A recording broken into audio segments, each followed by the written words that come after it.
Hello, welcome to the BeyondTheBaselines.com podcast. My name is Ed Shanaphy. I'm your host. And this week I've got Nathalie Wilson on the line. Actually, she's on camera too. Thanks for being on camera, Nathalie. You're welcome. But Nathalie is, I guess, at the Nassau Club right now in Princeton, New Jersey. Yes. And you are Director of Food and Beverage? Director of Food and Beverage, yeah. That's a big job at an eating club. It's, I would say it's probably the most important job at the club. It's a constant, I need to be there because it's breakfast, lunch, dinner. And it's what we concentrate on is food. Yep. Well, Princeton's famous for its eating clubs. I mean, you've got them on campus and you have them off campus, and you're on the big off-campus one. But I would assume that most of your members are Princeton based, and I bet a lot of them went to Princeton. It seems a majority of them did go to Princeton. We are two mere blocks off of the campus. Just Saturday night, I had 170 Tiger Tones. That's the a cappella group out of Princeton, and it was like a reunion, and they all came to the Nassau Club. There are tigers everywhere, like tiger prints, tiger paintings, tiger figurines, everywhere throughout the club. So it's very associated with Princeton. A lot of the faculty, graduates, alumni, like they're all part of Nassau. Yeah, I mean, I'm sure a lot of people don't know, Princeton. So I'll try to describe it. There's one big street called Nassau Street. It's got all the shops. It's got the bookshop. It's got the university store. It's got Starbucks. And Starbucks doesn't do well. They've got great coffee shops like Around the World or Little World or whatever it's called. But around the world. But then also down on campus, folks, where, like, I'm sure you've been busy with football season. They have a street, I forget the name of it, but all these eating clubs where all the students, it's almost like a fraternity, but it's an eating club. And so I think Nassau probably came out of that tradition. And so Nassau is not part of the university, correct? It's not owned by the university, it's owned by the members.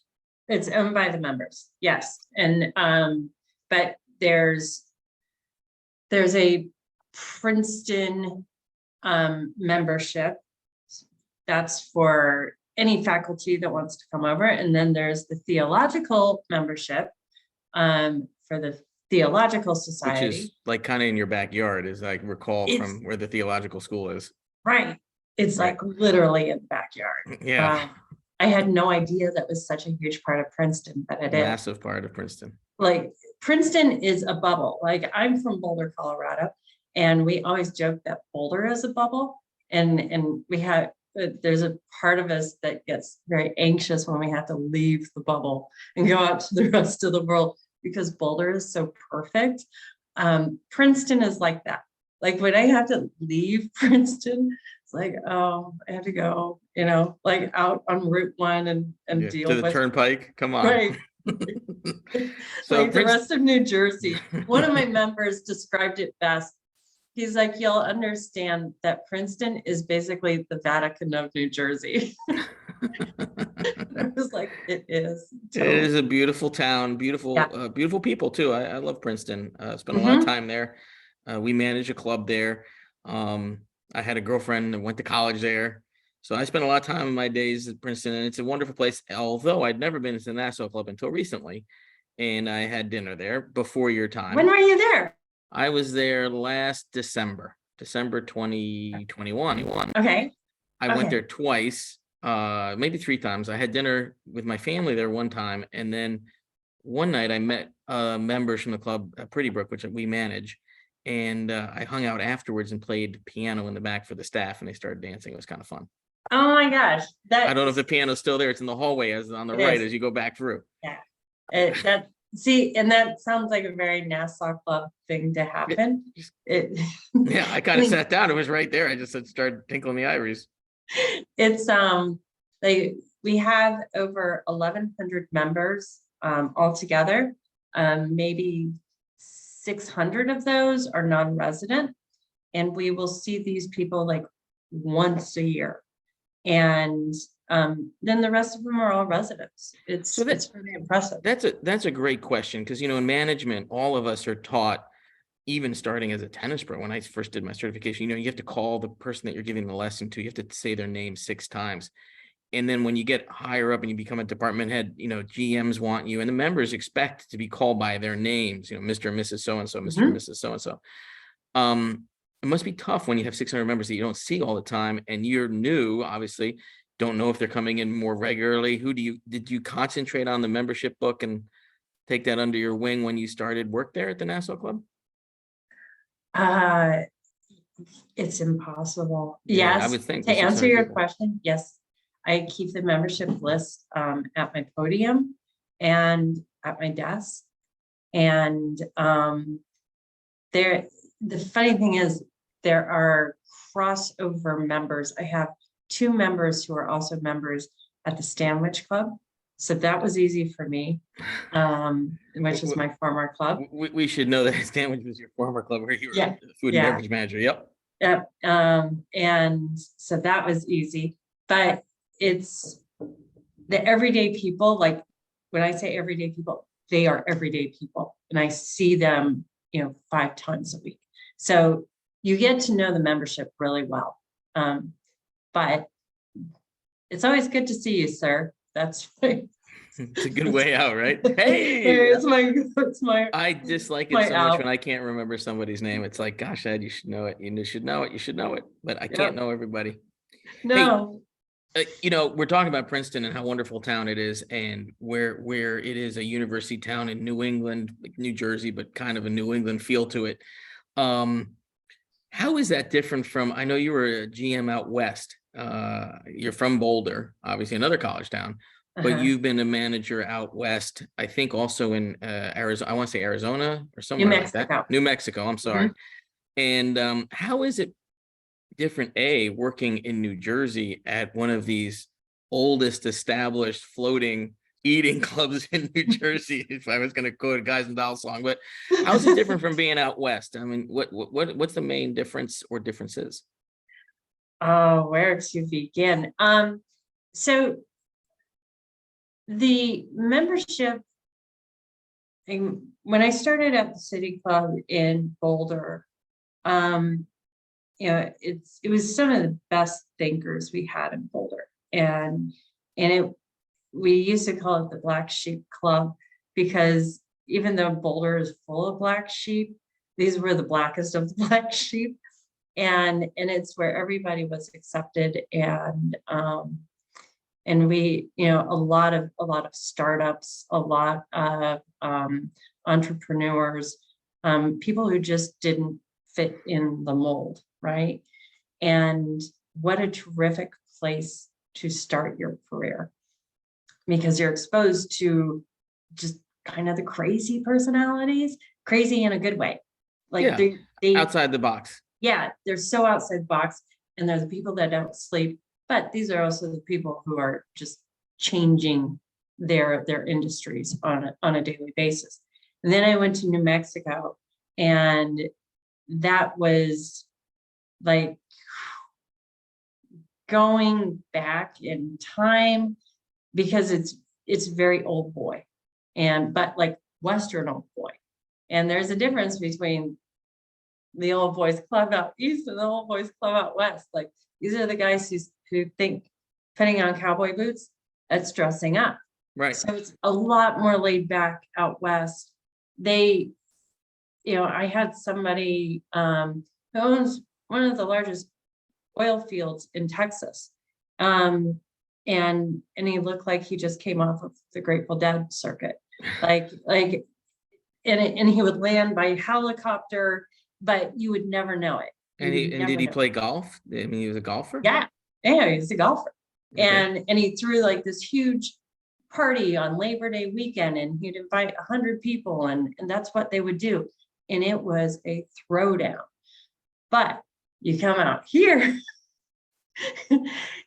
member guest, whole nother level of member guest. Like my first member guest at Stanwich, it was a very proper party. Like it Right. got out of control, but in a refined sort of In way. a cocktail party type of way. Right, right. And so it's not a stodginess, but it's more civilized out here. Like out west, anything goes, and what happens there stays there.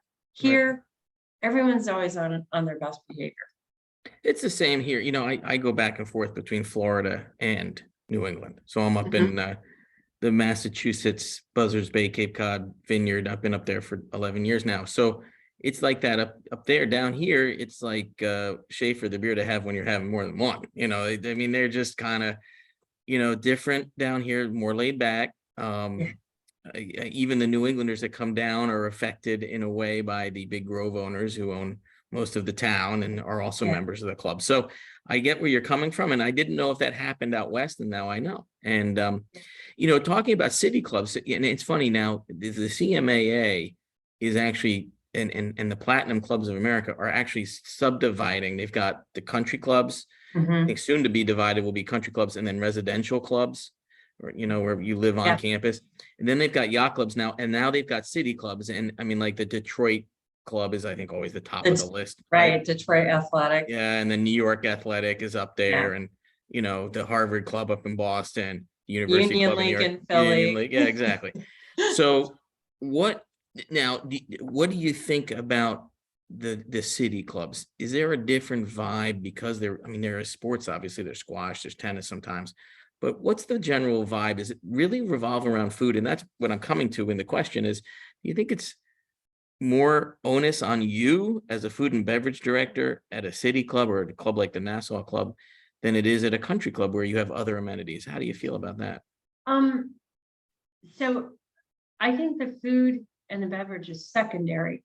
Like people come to a city club for community, and it is solely dependent on conversation, right? Like, and for someone like me, I love that. You know, I don't need to hear about your golf game again, but the conversations that happen in city clubs, that's what it's about. And they order food and they order drinks. But this is a conversation they could have at a coffee shop. This is, you know, they could have it anywhere. But this gives them privacy. It gives them a quiet space. It gives them exclusivity, right? Which is kind of what a lot of people are wanting. I think truly it's all about community. Like city clubs depend on that community. And so you have to create that. You have to create that experience. Well, I wish I could say that. I get nervous. You know, when I'm at a tennis club and I'm the director of tennis, I'm nervous because that's the only reason those people are there is for tennis. But I guess you're right about the community. Now, what's funny about my tennis club is people don't stick around and chit chat. We don't have a restaurant really, so we're kind of lucky they kind of leave. But I'm loving that you're not that, you know, you don't feel that much pressure at a city club.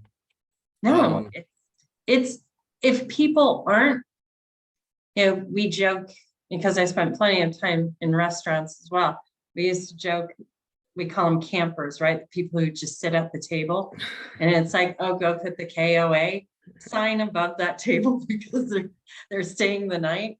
I get worried if my tables aren't camping, if they are in and out. Like, don't you aren't you supposed to give them really bad coffee to get them out? Is that the deal? You start cleaning up around them and start rolling the tables away. Right. I mean, I hate when food and beverage directors start rolling the tables. I mean, I think it's so rude. I hope you've never done that. I'm sure you haven't. No, I can't imagine it. I can't imagine it. Nassau or Stanwich Club. Look, watch out. We're rolling the tables up. You got to get out. Now, at Stanwich Club, we did have a couple, and they would know who they are, where we started throwing on the lights, you know? It's like, okay, it's 1 o'clock in the morning. Like, yeah. Go home. Yeah. Here come the theater lights and the spot's on you. That's funny. So let me ask you the difference between a country club then and like from Stanwich, which is the same genre of member. obviously your GM, and I know your GM up at Stanwich. I don't know your GM that well at Princeton, but um, obviously your GM has a much more day-to-day contact with you at a city club, because the GM at Stanwich, Guy D'Ambrosio, he would be dealing with golf, agronomy, superintendent, greens committee, paddle committee, tennis committee, Yeah. bowls or whatever, they have all that up there, croquet, I Yeah. think. So tell me, is it harder in a way to have a manager much more, I'm not going to say that someone's in your face more, but they're going to obviously be there more. Is it more difficult, or is it, how did you manage that? Well, so, being a GM as I was, I kind of like to run my own show. And yeah, Guy at Stanwich, there would be days like I knew he was there. I just wouldn't see him because he's got a million other things going on. And the way that guy's brain thinks, like he's thinking 12 years out, and not, like all he needed was just run my restaurant. That's all you need to do. I will worry about this out here. So when I would see him, it would be great. But most of the time he was so hands off. This experience, Steve is very hands off with me, because he knows I can just do my job. But it's strange having my office right around the corner from him. It's not a bad thing. It's just different. It's like someone. Yeah. No, I get someone's there. Let me describe the Nassau Club to those followers and listeners that don't know it. It's a house. Okay. It's a house. It's a big house. But upstairs, I'm sure you're upstairs, I think. No, so all of our offices are on the lower level. Okay. And my office is like the biggest office, but now I know why no one wants to sit in there, because there's no heat in there. so I have like these massive, space heaters going. That's why no one took that office. But I'm 8 feet away from him, and I can hear everything that's happening in that office. And so it's just different, like. Yep, I get it. But he lets me run my show. Like I have carte blanche on how I run my dining room, how I run my wine list, how I run the bistro. Like I have carte blanche, and he rarely questions what I'm doing. No, I get the issue of being too close. My GM up north, she and I actually share an office, and they built it for us, and it's great. But at some points, both she and I get up with our computers and go into the kitchen and just, put our earphones on, because someone's going to come in and interrupt me, that interrupts the GM, or vice versa. And so it's very difficult, because you do hear everything that goes on, and then it gets a little tough when, discipline has to happen or something like that. Yeah. And someone's got to get up and leave. And anyhow, I get where you're coming from. It's funny. So when I had an interview at another club, and I think you know which one it was, they showed me the office where I would be. And it was a great office. It was a great office. And he said, and your assistant would sit there. And there was a desk in my office. And I'm like, oh, hell no. Right. I don't share my office. Are you kidding me? Yeah. I mean, that's the same thing I say when the clubs in the summer will sometimes say, hey, Ed, as director, you're going to have to house your pros, and maybe they live with you. I'm like, I'm not seeing, no one's coming to my house in the summer. That's the last thing I want to see, someone have to work with 24/7 back in the house, Right. And I don't share an office with them either. But speaking of the house and being in a house working, take us through a day, because you started the whole podcast saying breakfast, lunch, and dinner. How many covers for breakfast? Obviously on a Saturday when there's a Princeton football game, there's a ton of covers probably. Lunch, how do you maintain a staff? How do you not avoid burnout? I mean, that's 3 servings a day. It's like a hotel almost. And I think it is a hotel, because I think you have rooms upstairs. Right. It is a hotel. So yeah, what's crazy about that is like the 3rd floor for the hotel I mean, it's an Airbnb, or not an Airbnb, but like a bed and breakfast setting, you know, like I don't even think there are TVs in the room, but some of them don't even have private bathrooms. Places booked every single weekend, and they don't care. There's no elevator going up to the 10th floor. You have like pretty old Princeton people like lugging their luggage up the floors.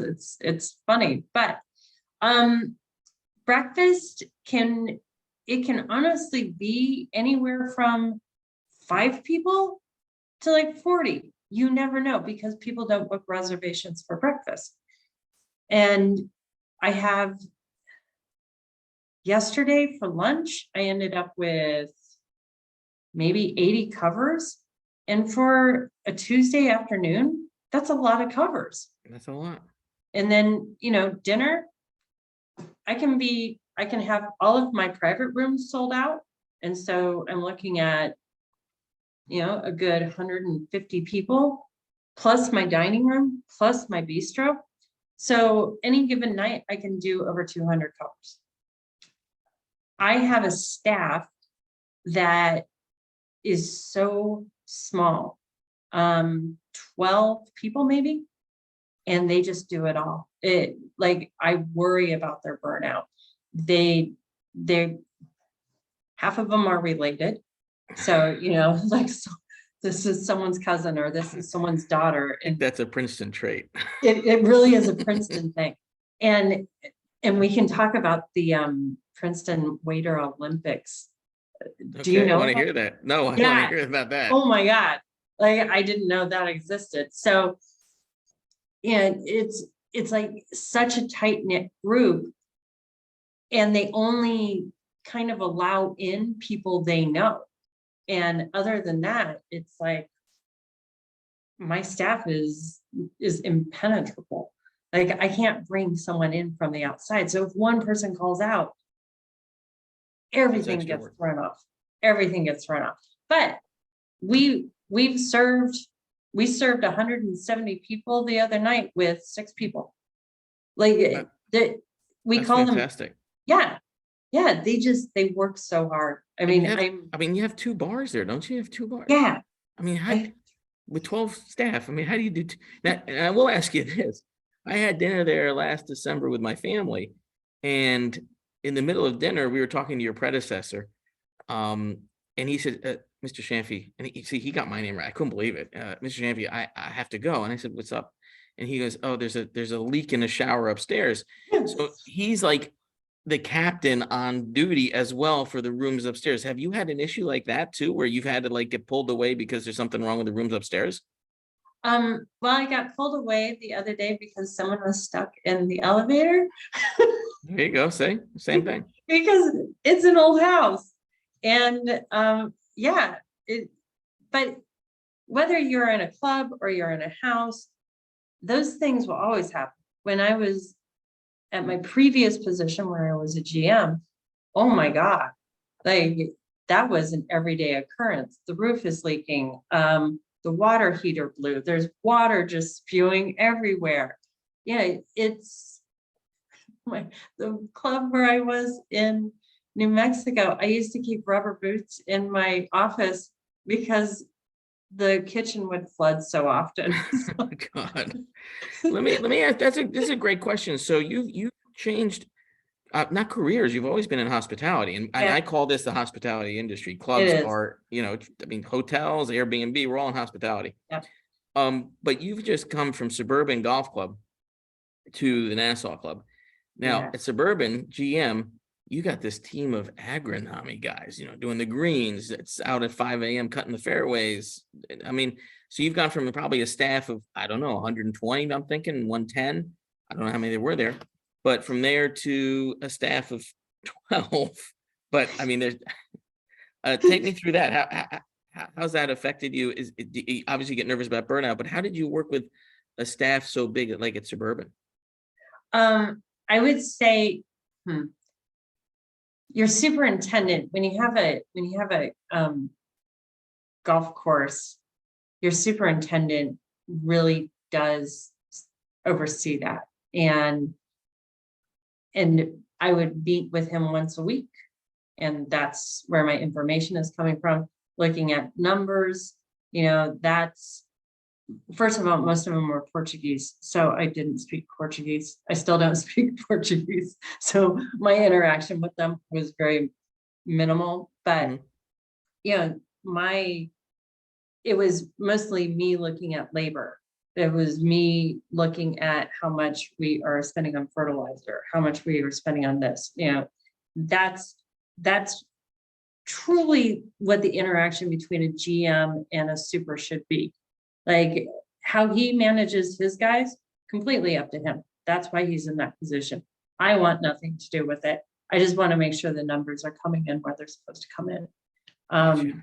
And this, I've never had a staff this small, and it they have yet to let me down. Like, that's awesome.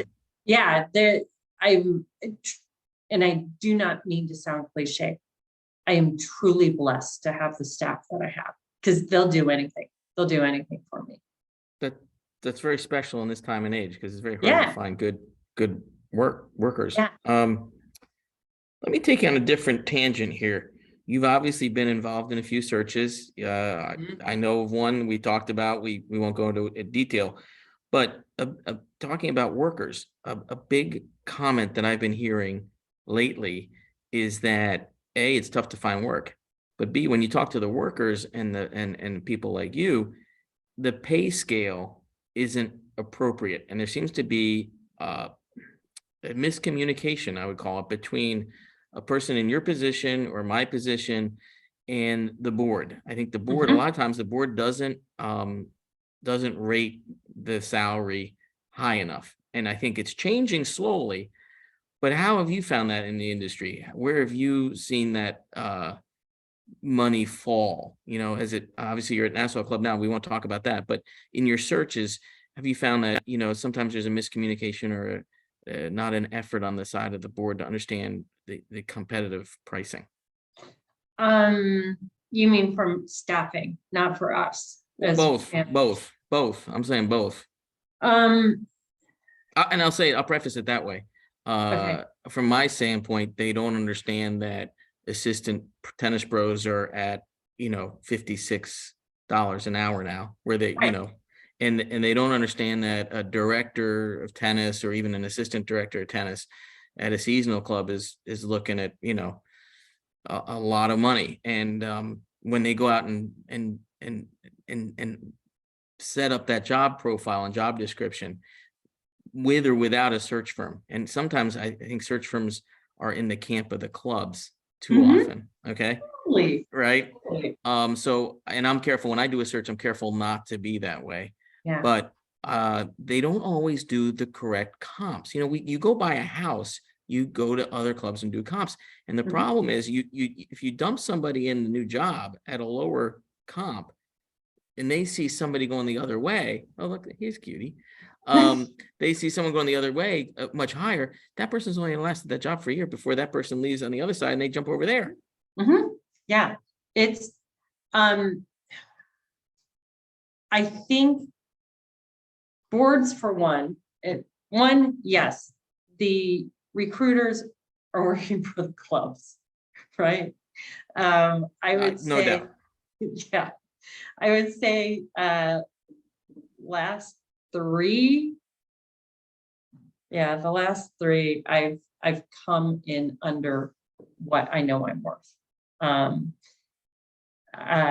which is a hard pill to swallow. Partly that's on me. I should have asked for more. I think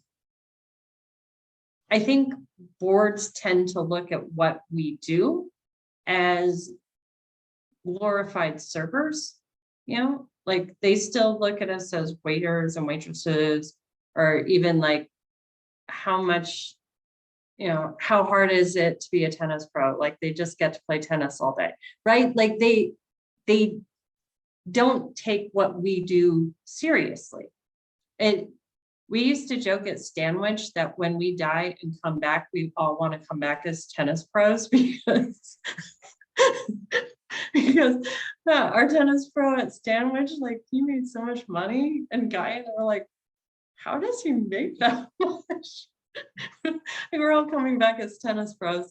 But it's hard to get what we're worth. And I wish it was different, and I wish I had a better answer, because it's a hard pill to swallow. Just when I think I'm making headway, I kind of have to swallow another pill to get a better position. You know what I mean? I don't know if that answers your question, but it's tricky, right? Like I should easily be making $40,000, $50,000 more than I do. It like, if we look at the economy, if we look at where we live, like Princeton, not a cheap place to live, right? Like for us to just be able to live comfortably, yeah, I should be making more. And I know the club has more. Like whatever club it is, I know you guys can afford more. They're just not going to shell it out. For the servers, I think it's even harder because they don't get tips, right?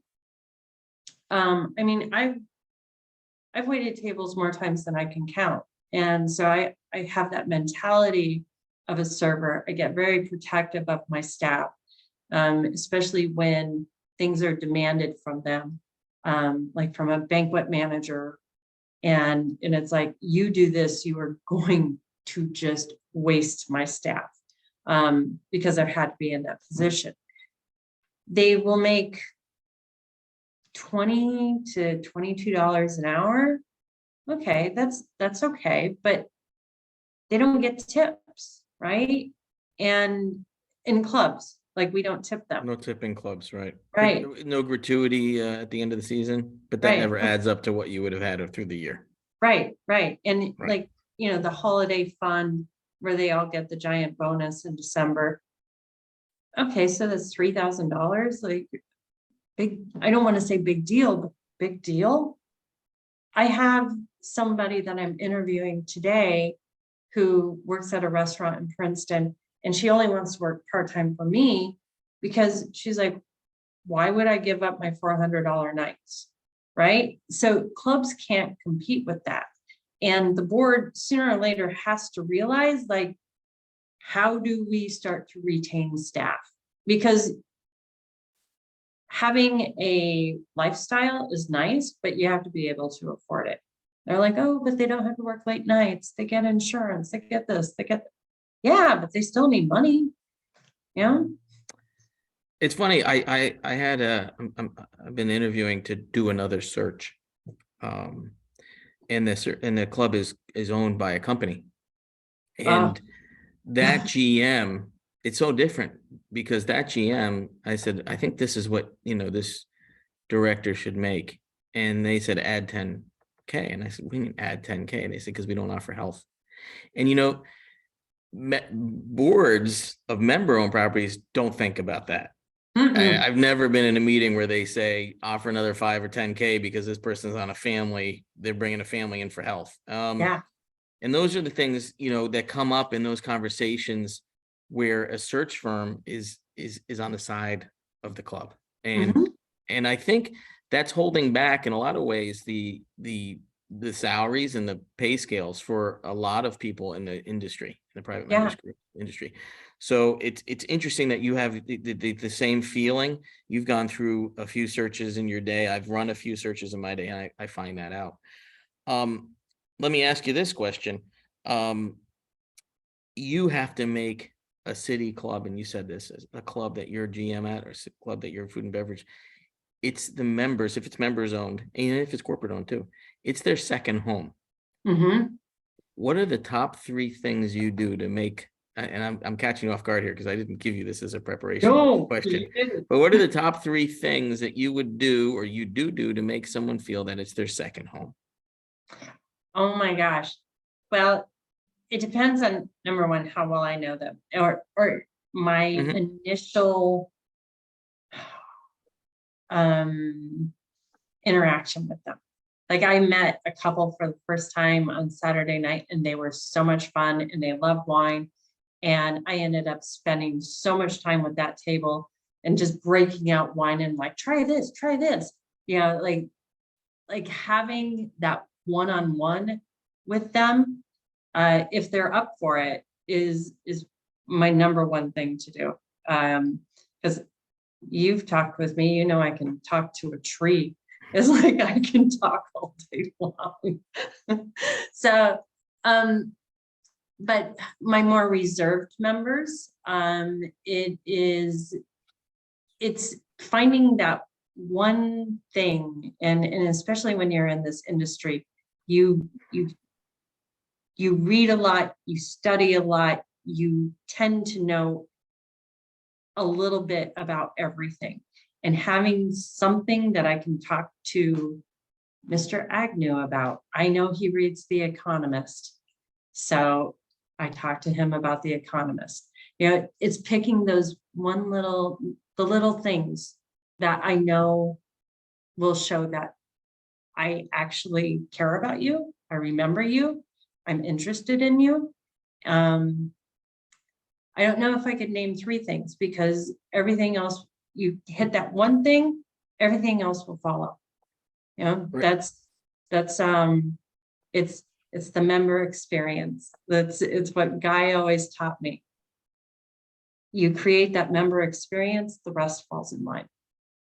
That's a great answer. And I'll be sending this podcast to Patrick Agnew, because he must spend time at your club and at Pretty. I mean, he's everywhere.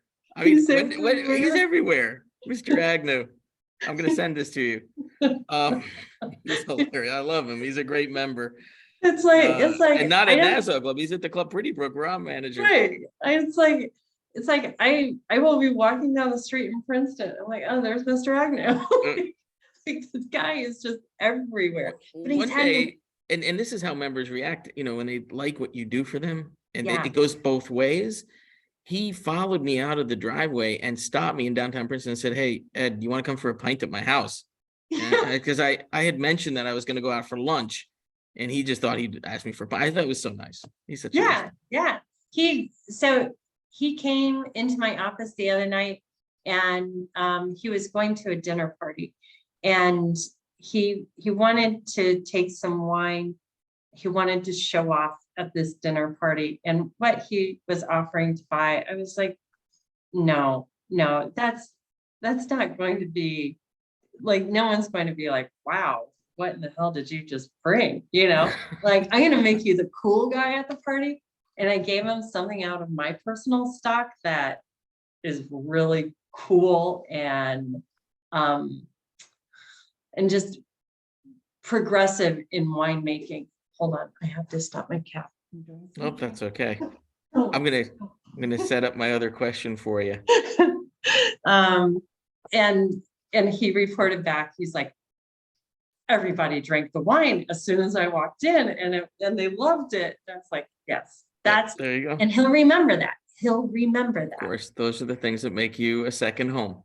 Yeah, exactly. Glad we brought the member by name into it. Hey, my apologies, Mr. Agnew. That's okay. So this is following on from that. The private members club industry is moving on after COVID. Where do you see it headed? I've got 2 questions left. This is one. Where do you see it going in the next couple of years? I mean, I think, you know, knock wood, we're post-COVID. Obviously, as it, yeah, we hope, right? You never know, New England, Northeast, New Jersey, but you guys are severely affected by any kind of COVID outbreak because you're an eating club. You're all indoors in the winter up there.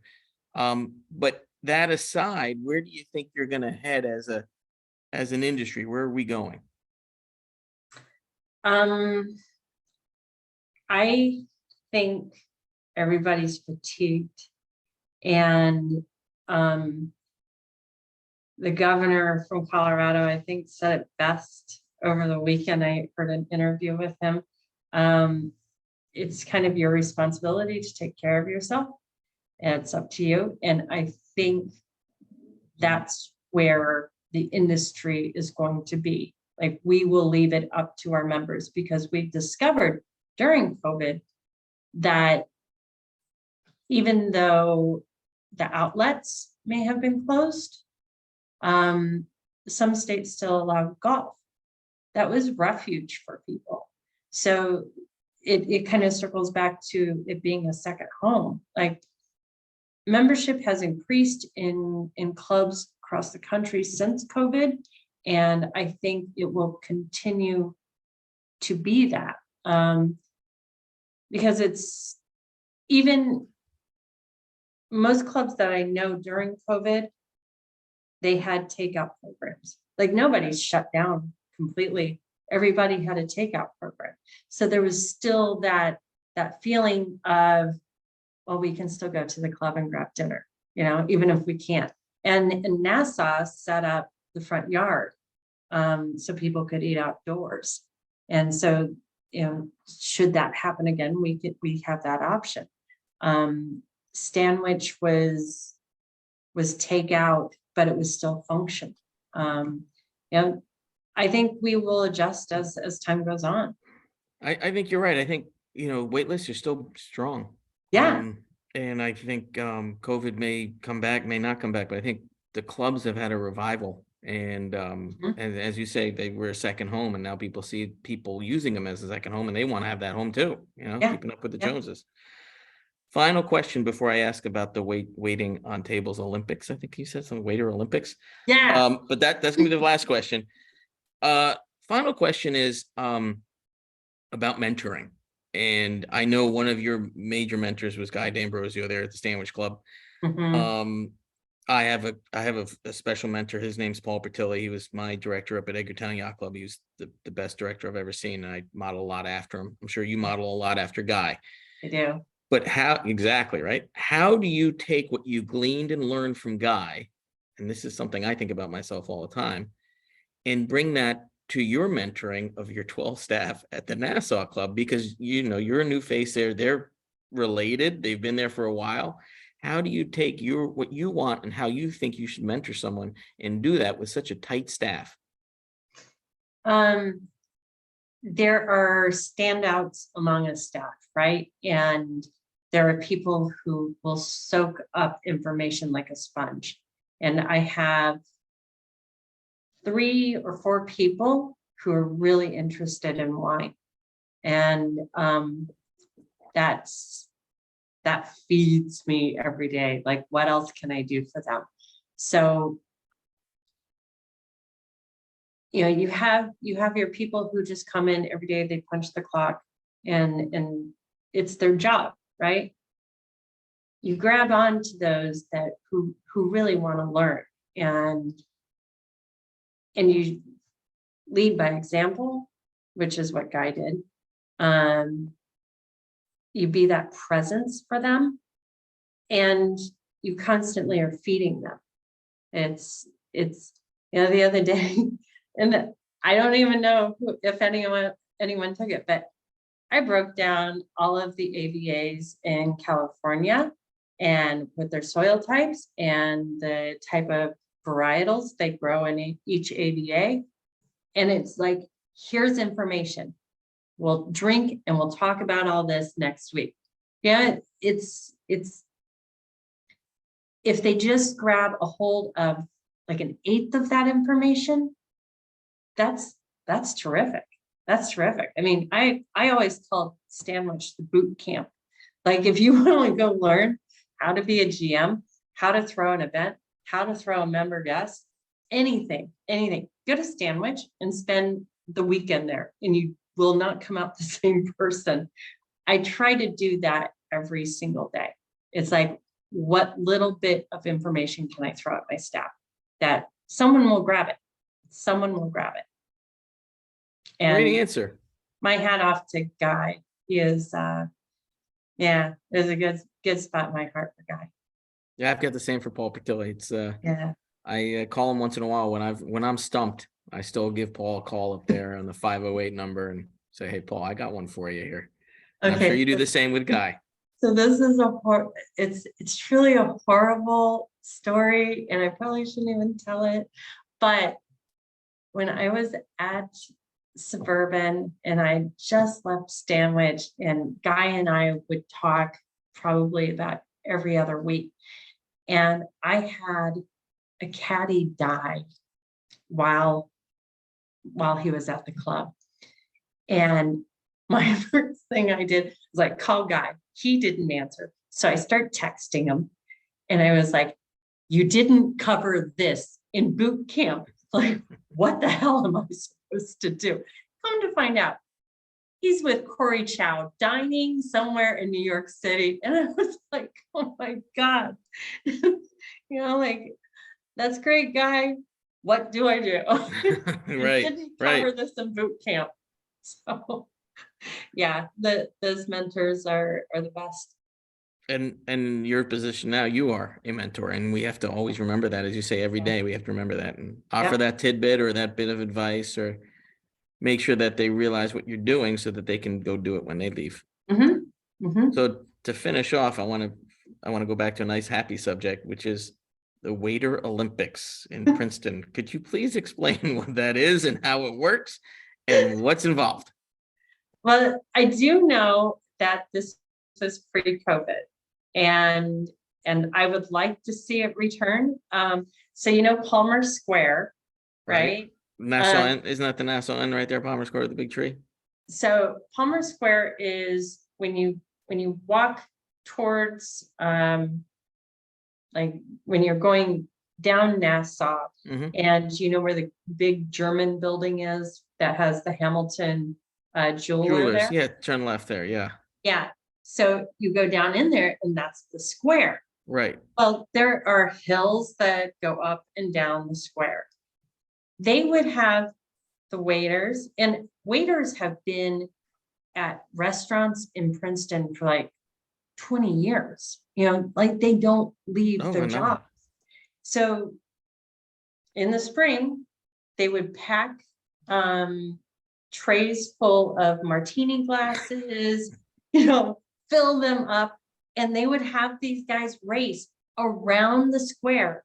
You couldn't spill anything. You had to finish with your tray intact. And like most of my servers have competed in this and they love it. And I'm looking at them like, I would be a nervous wreck. Like, I know I can wait tables, but oh my God, I would be a nervous wreck. They haven't done it since COVID. And so I'm interested to see if they'll bring it back. Comes back.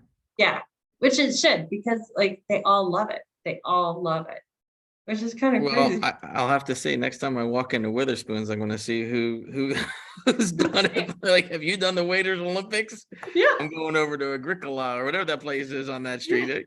I'm going over.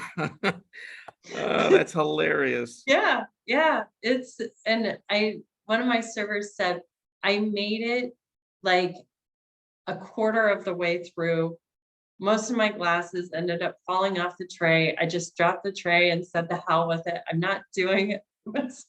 There are some hills, like there's steps and hills. Yeah. I mean, I have to explain that there's it's a big square too, and it's got a building in the middle. And it's a big square. It's a big square. And there are benches, there are poles there. Yeah. Like, it's an old city. There's monuments in there too. I think there's a couple monuments with like lions and trees and stuff. There's a weird tiger that sits in the middle. Weird tiger. That's what I'm thinking. It's a tiger, not a lion. Excuse me. I'm never going to be allowed back in Princeton if I call it a lion. The Princeton Tigers. Well, I may not be either after I just called it the Weird Tigers. So. Right. And you called out a member. Anyhow, Natalie. Great to have you on the podcast. As always, great to see you. And we wish you the best up there in Princeton. I know it's getting cold. Yeah. You need a vacation, come on down to Florida. We could always use some help with food and beverage wherever I am. But it's great to see you and great to see you succeeding. I've known you now a couple of years, and thanks for your time today, and thanks for all you do in the industry. Well, thank you. It's always good to see you too. And you still owe me the name for a tennis pro. I will give you a tennis pro in Princeton. All right. Yes. Okay. Thanks so much. Thanks. See you later. Bye. Bye.